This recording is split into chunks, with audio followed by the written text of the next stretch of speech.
Assalamu alaikum audience. Today we are honored to be here in the presence of Dr. Roger D. Long, who hails from America.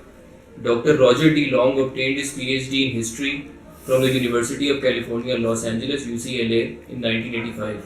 He is currently professor of history at Eastren Michigan University USA, where he teaches courses on British and British Empire history, including the history of Canada. He also offers courses in the history of South and Southeast Asia. He has previously taught at Eastren College, Lahore, Kansai University of Foreign Studies in Japan, California State University at Fullerton, and the University of Calgary in Canada. His publications include The Founding of Pakistan, an annotated bibliography, Charisma and Commitment in South Asian History, essays presented to Stanley Wolpert, Dear Mr. Jinnah, selected correspondence and speeches of Liaquat Ali Khan 1937 to 47, and William S. Metz, the political career of Muhammad Ali. Sir, we'd all like to know about your history. Why did you choose to become a historian and not a doctor or an engineer or anything like that? I've always liked history. When I was a child, my father used to talk to me about history. He used to talk to me about Tudor and Stuart history. I teach in America now, but I grew up in England. I'm from England. So we would talk about Tudor and Stuart history and some of the great English kings and queens. And I don't think my father knew very much about it, but he liked to talk about it. So I was always interested in history. Plus, in England, there's a lot of interest in history. It's always been a very, very popular topic with people. We have a lot of history. Going back a couple of thousand years, and it's all around us, and every building that we visit in our schools and universities, many of the buildings were built 300, 400, 500 years ago, so it develops a sense of history in you. So I've always liked it. When I was a child, I got as a birthday present, I think from my grandmother, one of Arnold Toynbee's books, the short and it was interesting to me looking at world history, and I think it's just those two reasons. Growing up in England, surrounded by history and talking about history, I always liked it. And how many times would you say you visited Pakistan, and something you like about it and something you dislike about it? Well, I visited Pakistan, I don't know, 6 or 7 or 8 times. I lived here for 2 years, between 1967 and 1969. That was the first time, and it's exactly 50 years ago now, so it's a 50th anniversary, so it's a long time ago. And I've been back every so often. Every few years I come back. So a number of times, 7 or 8 or 9 times, something like that. And something you like and dislike about this country? The thing that I always like is the friendliness of the people. That they still have a warm heart towards others. That their sense of hospitality is wonderful, is still very, very good. In the West, we are very individualistic, very materialistic, very competitive, but I think that Pakistan society still emphasizes family and friendships and relationships. So it's always wonderful to come to Pakistan and to come back to meet people, they always welcome you and always make you feel like family, and that is the wonderful thing about Pakistan, I think. You say you've grown up in England, but subcontinent was fairly a lot of interest to you in that subject. So why subcontinent? Why not England or America or anything like that? Why did you choose subcontinent? Because my grandfather was in India. He worked for P&O Shipping Company, and he served some time in India, Exactly when, I don't know. He died when I was a very small boy, and so I never got to talk to him about this. But growing up around the kitchen table and around the dinner table, there were talks about India, about the British in India, and I don't remember it, but my brother and sister who are older than me tell me that as a child I used to play on a large wooden elephant, and I used to pretend to be a mahout as a child. And our house, after my grandfather died, our house had large numbers of souvenirs from India and Pakistan, and from China as well, because my grandfather was there. And so I was surrounded by statues and ornaments of various things connected with India. So I think that probably had something to do with it. Plus, growing up in England in the 1950s, the empire still existed. India was independent, obviously, 47, and Burma and Sri Lanka were independent. But the British still had an empire in Africa. They still had an empire in Malaysia, and Hong Kong still belonged to the British. And so almost every day in the newspaper, we would read about the empire. So it was not the empire. India was only less than 10 years old at that time. So people were still talking about it, about India and the empire, and being British. So many of our family members travelled to Australia or Canada or to parts of Africa. So the empire was very, very much alive, and growing up as a child in the 1950s, and as a young person in the 1960s. So changing gears a little bit. Yeah. Sir, in the last century, we know that the most remarkable event in the history of the subcontinent has been the partition of the subcontinent, Yes. giving birth to India and Pakistan. But some people say that this partition of 1947 was a huge mistake. It led to loss of millions of lives, mass destruction of property, massive bloody feuds between Muslims, Hindus and Sikhs. In short, ensuring permanent animosity to remain between the two states. So what is your opinion? Do you think, was it a mistake for partition to happen, or would Muslims and Hindus be better off had the subcontinent not be split into two? No, I don't think so. I think that Muslims are better off with Pakistan. In some ways, our modern history is the history of ethnic revivalism, ethnic nationalism. In the 19th century, when you look at history, you look back at German nationalism, Italian nationalism, Czech nationalism. That is one of the big stories. And in the 20th century, this kind of nationalism has extended to various ethnic groups, such as in Czechoslovakia, which has split up into two ethnic states, Czech Republic and Slovakia.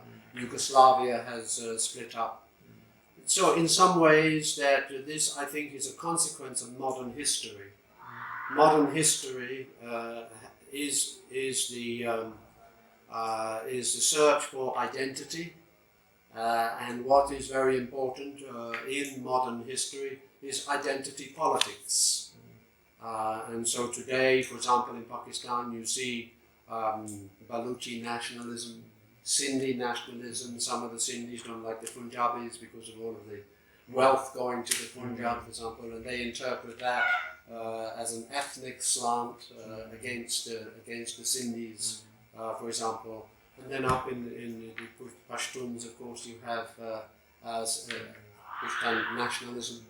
So this is, I think, quite common in the modern world, that because of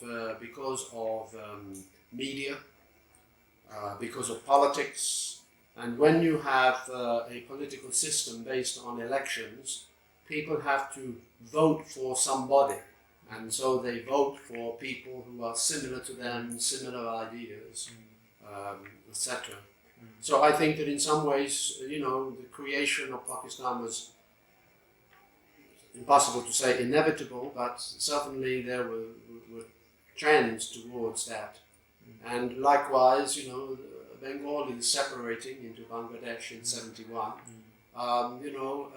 is perhaps a consequence of modern life. I think what is tragic is the way the British handled it, especially Mountbatten. And so many of those deaths, I think, were avoidable. One of the things that Jinnah and especially Liaquat wanted to do was to divide the army quickly, so that when Pakistan was created in 1947, Pakistan would have a better organized army which could keep the peace. Mountbatten said no. He didn't want that to happen until after partition. Pakistan got no army until after partition. Well, it had a Pakistan army, yes. So it was in the process of being formed. Weren't they used for the protection of the people who were moving across? It was. The Punjab boundary force was, and Pakistani officers were used in the Punjab boundary force. But there were not enough soldiers. There could have been more. But Mountbatten and the British did not want responsibility for the breakdown of law and order. They wanted to put the blame on the local people. That meant on the Indians and the Pakistanis themselves. And the British wanted no blame for the troubles that people were anticipating. Whenever you have a government that collapses, you have a vacuum of power. And unfortunately, human beings, the way they are, act badly when there is no police force or when there is no army. We saw this in the collapse of Yugoslavia in the 1990s. In 1945, when the Germans left France, the French turned on each other and committed horrible crimes against each other. The same thing has happened in Lebanon. The same thing has happened in Sri Lanka. When you have no law and order, people act very, very badly towards each other. They see an opportunity. If suddenly all of the police were to disappear from our streets, I think they would be terrible. It would be terrible. People would come out and commit crimes that they wouldn't normally do. But the opportunity is there. And in 1947, the opportunity was there. And so the Badmash, the Gundel, they all came out. And committed nasty crimes. This very often happens. The same thing happened in Israel in 1948 when Israel was created. Terrible crimes between Israelis and Palestinians because of no law and order. People took the law into their own hands. At the collapse of the Soviet Union after 1991, there was a huge spike in crime. So whenever you suddenly have no strong central government or strong police force, people act badly. And that's what happened in 1947, and I think a lot more of it could have been avoided. But Mountbatten did not want any responsibility to fall on the part of the British. Let the locals blame it. Why did he refuse to divide the army? Well, because he wanted to argue that everything was fine, everything was wonderful, and you didn't need it. The imperial powers are terrible entities at times. Take the Vietnam War. The Americans left in 72, the agreement, and then in 75, leaving behind total chaos. The British left total chaos here. They left total chaos in Palestine in 1948 when the British left, in May of 1948. In Algeria, when the French left. When the British left several of the African colonies, they left terrible conditions behind, especially in Kenya, for example, with the Mau Mau uprising. But these imperial powers pretend everything is fine. We are leaving behind peace and prosperity, and this is, and that's what the French did. The French did it in Vietnam as well. In 1954, when the French left Vietnam, they left behind. The Dutch did this in 1949 in Indonesia, when they left Indonesia, Dutch East Indies. The imperial powers just say, well, everything is wonderful. We are wonderful imperial powers. We have brought education, we have brought law, we have brought peace and prosperity, and now we're going home with our head held high. And that's what they do. That's what imperial powers do. The Americans did it in Vietnam. The Americans did it in the Philippines in 1945 when they quit the Philippines. And this is the imperial mentality. They're doing the same thing in Afghanistan. They're going to leave. They're going to leave. NATO is going to leave. The Americans are going to leave and say, everything is wonderful. It won't be wonderful. That will be civil war once again in Afghanistan once they leave. But this is what imperial powers do. They move into foreign countries for their own benefit, for their own financial benefit. And then once the financial benefit is no longer there, or the political benefit is no longer there, they will leave. And that's what they did in 1947. And so so Mountbatten wanted to leave, say, oh, everything is wonderful, and did not want to acknowledge that there were problems So do that you the think British themselves were causing. Do you think in reality the British left because they were pressured by the Muslims and the Hindus, or did they leave because they were no longer extracting any more resources from the subcontinent? A combination of factors left behind it. One, of course, was that if you look back on history, the 500 years before, say, 1950, was the era of imperialism. Beginning with the Portuguese, and this is something that Ilhan Niaz has written about in one of his big books, the era of history was an era of history based upon the spread of capitalism around the world, based upon military power. And that era of history lasted something like 500 years. By the mid-1950s, that era of history was over, because globalization was becoming more and more important. International economies were becoming more and more international. And by the Atlantic Charter of 1941, it had been recognized that empires should end. And certainly there was American pressure, especially after the creation of the IMF, International Monetary Fund, and tried to create a world based upon global economics. And in this new world of global economics, closed markets, which empires were out of date. They were old-fashioned. So economically, the empires had an old model of economics which did not apply to the post-1945 world. So the world was changing the same way that right now, 2017, we are seeing technology changing our way of life, changing the jobs, etc., etc. In 1945, globalization was increasingly being impacted. So I think you are right to mention the economy had changed. Economic changes, times were changing. Ideologically, it was no longer possible for the Europeans to maintain that they should have an empire, that they had the right to govern other countries. And certainly the United States was anti-imperial. And it was, from the Atlantic Charter, it wanted to demolish the empires.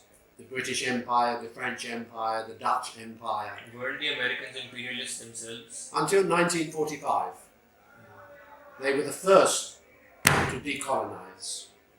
with the Philippines.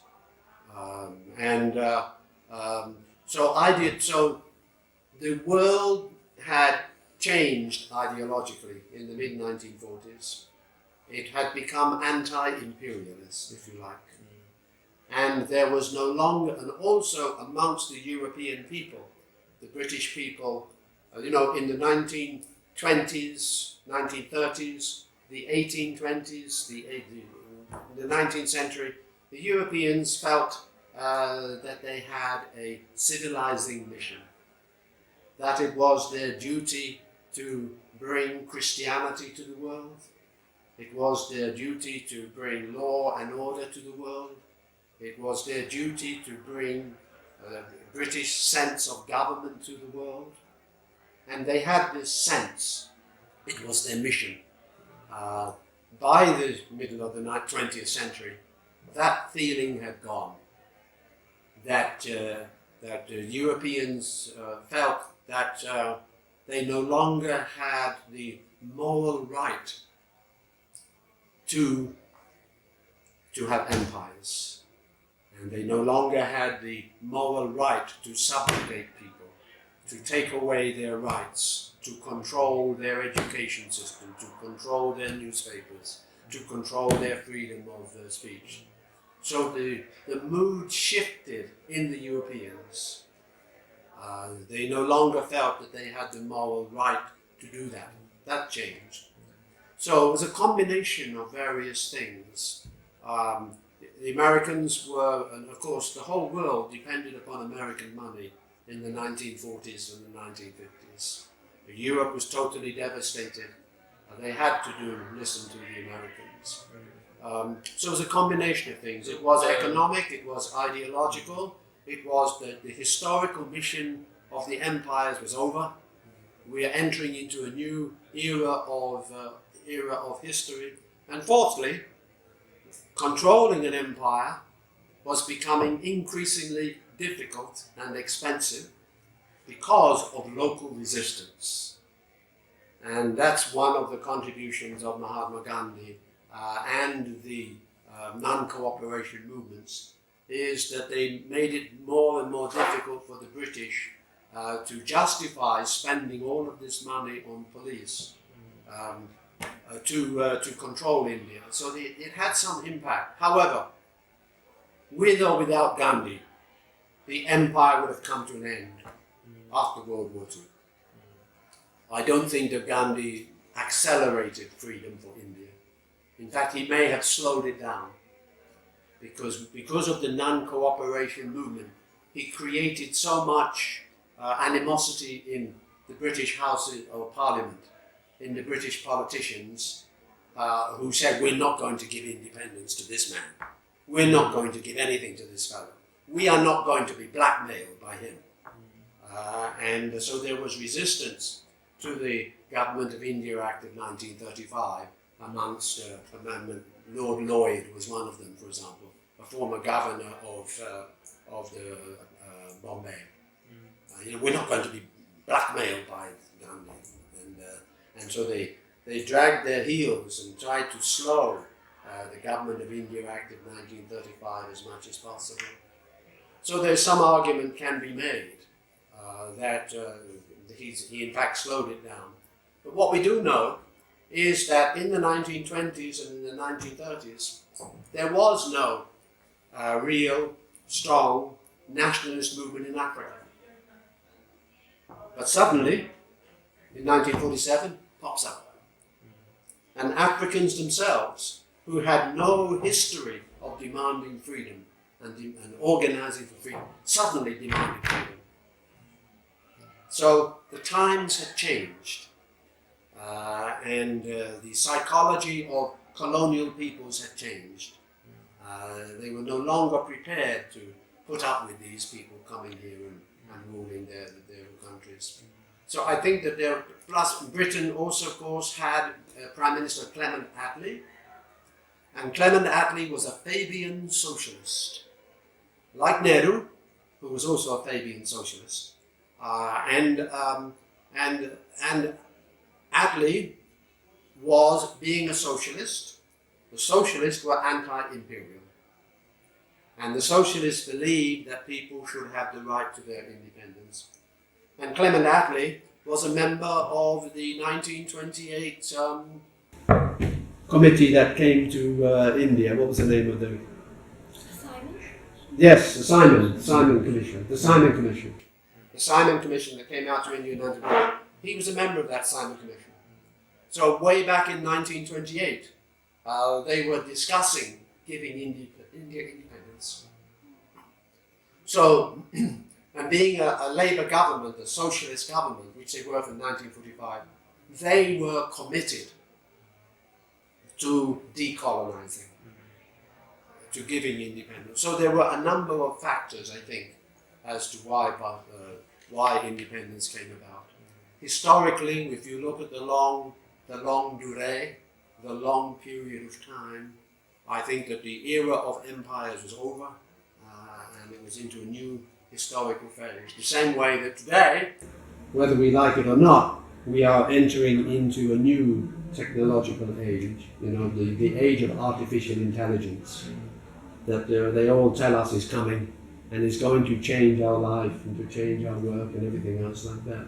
These historical periods, they come and they go, and I think that this period of history was one of those times of change. Okay, sir, why do you think Jinnah was so successful as a leader in Pakistan? Why? Why do you think Jinnah was so successful as a leader in Pakistan after the partition and before the partition, both aspects? Well, after partition, of course, he was the Quaid-i-Azam. He was the great leader. So people respected him for being the leader, and the pictures of him everywhere, and on the Dawn newspaper, of course, was his picture. He had founded Pakistan, so he was like George Washington after the creation of America. George Washington was the man who led them to freedom, and he was a huge figure, and everybody idolized him.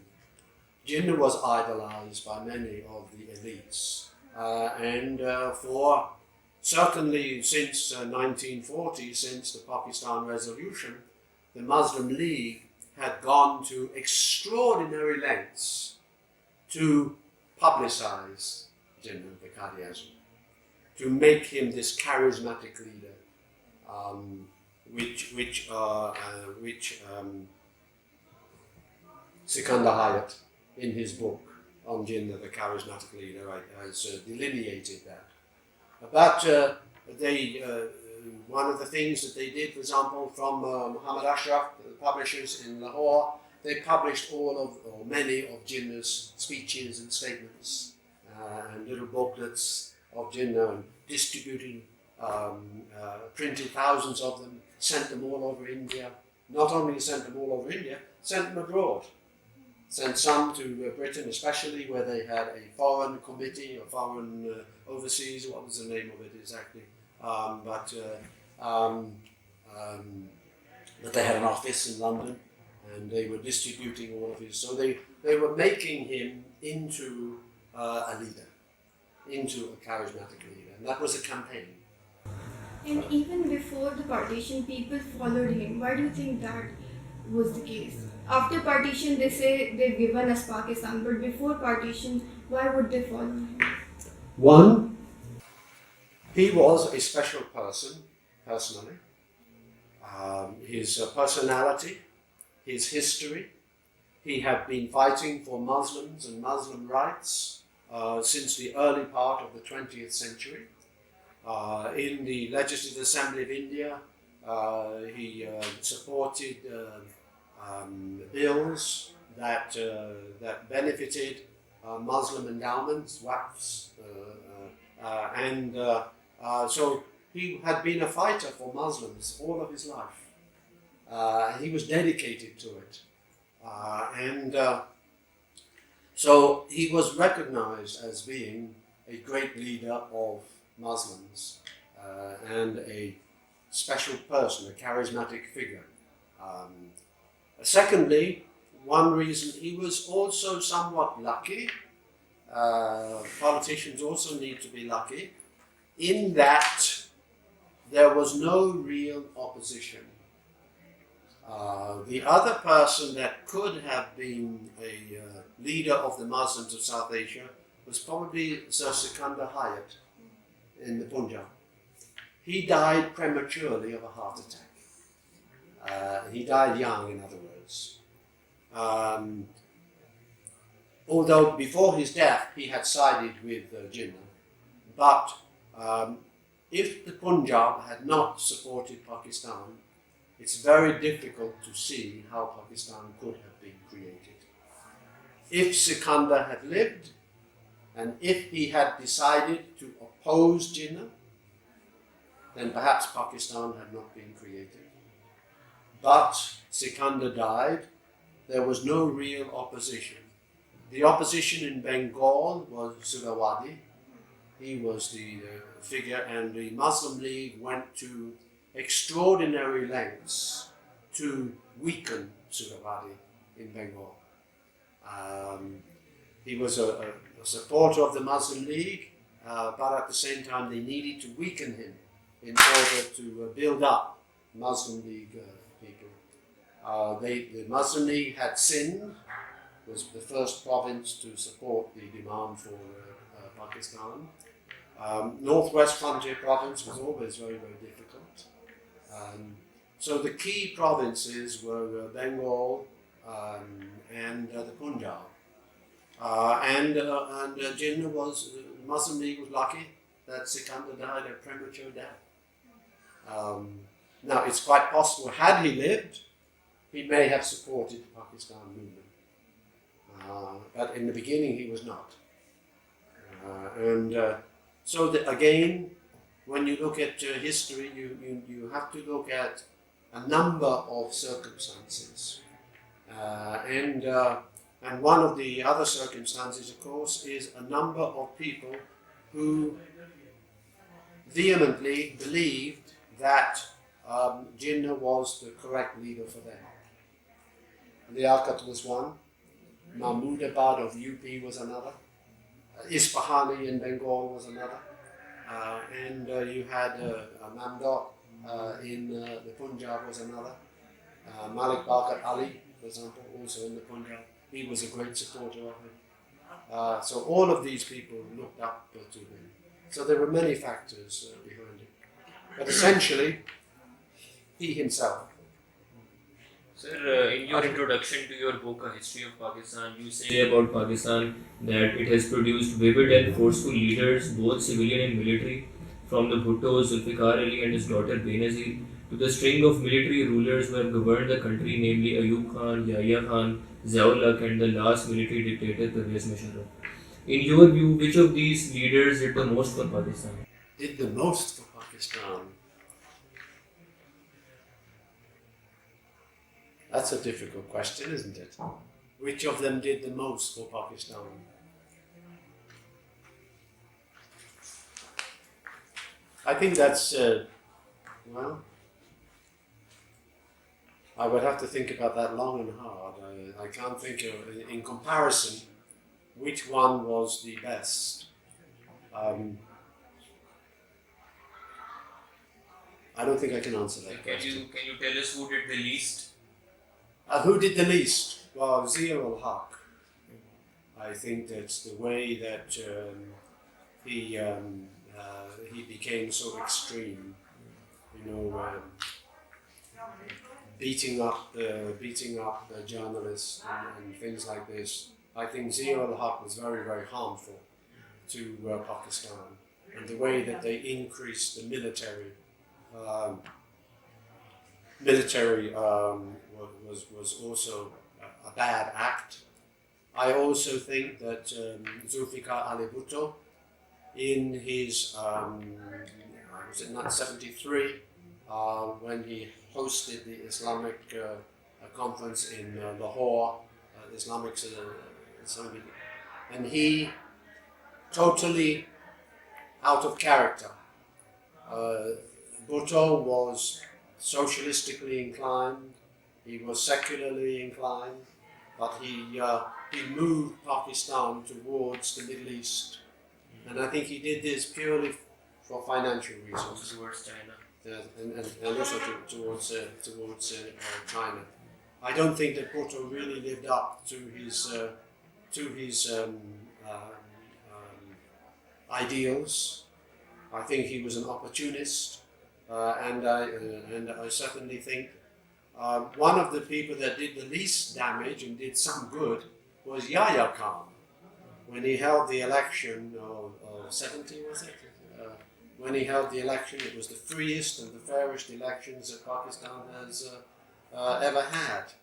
Obviously, his reputation has been damaged by Bangladesh, the war in Bangladesh. So that was a blot on his personality. But Ayub, with making the military very, very powerful, obviously this, I think, has been to the detriment of Pakistan over the long run, and to the establishment of freedom and democracy and freedom of speech, etc.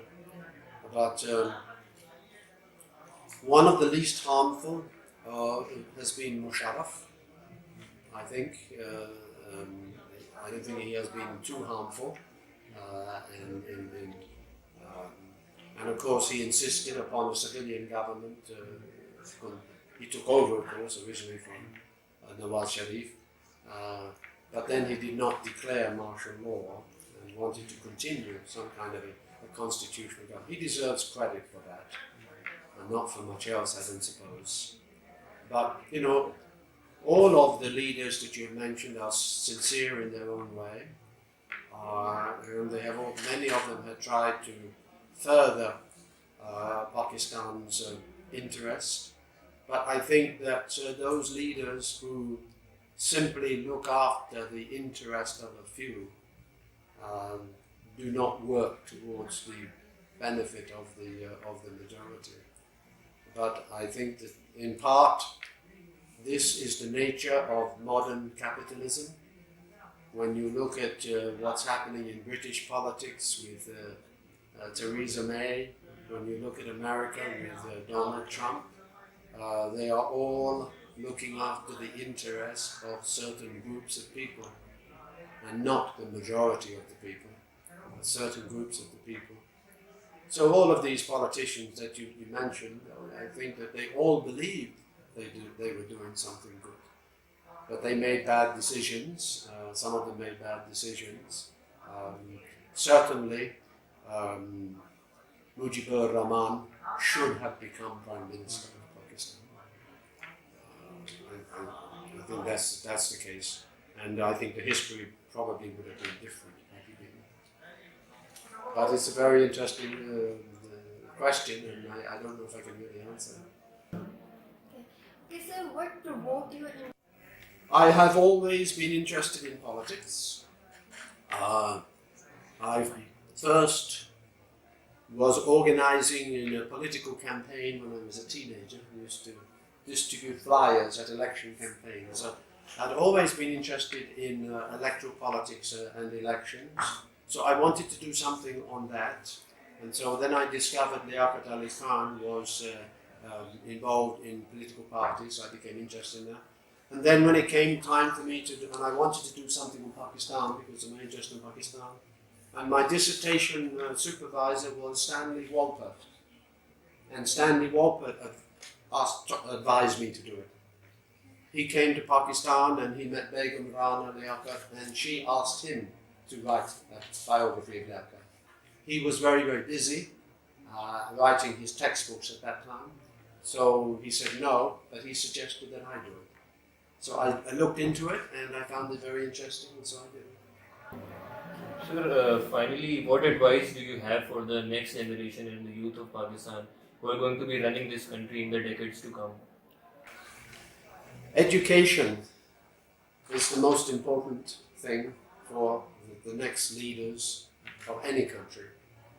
The world is becoming more and more technical, and jobs require more and more skills, from computer skills to literacy skills, reading and writing skills, comprehension skills. These are the things that if Pakistan is going to modernize its economy, it needs to try to find a way to link up with the new economy. And that means setting up special technology centers in Pakistan, in Karachi and other places, and somehow producing products, clothing products in particular, that can be sold in the global market. And for people working in those industries, they will be required to have good knowledge of other countries, to have good knowledge of English or Chinese or whatever other language. So languages will be important. Computers, they must be able to use computers and software and things like this. All of these things require high levels of education. And unfortunately, in this capitalist world, the world is increasingly being separated. The people at the top are small numbers who are getting increasing amounts of power, increasing amounts of wealth, and increasingly the earnings of the people at the top is greater and greater and greater than people at the bottom. And that is a consequence of our modern form of capitalism. And I think that will continue in the future as well. So if you are talking about people, such as educated people like yourselves, take your education very, very seriously. Take your studies very, very seriously. Your English, your science, your mathematics, they are very, very important. And the more seriously you take them, I think the better you will be off in the future. Thank you very much, sir. Thank you very much. It's a great pleasure. Thank you.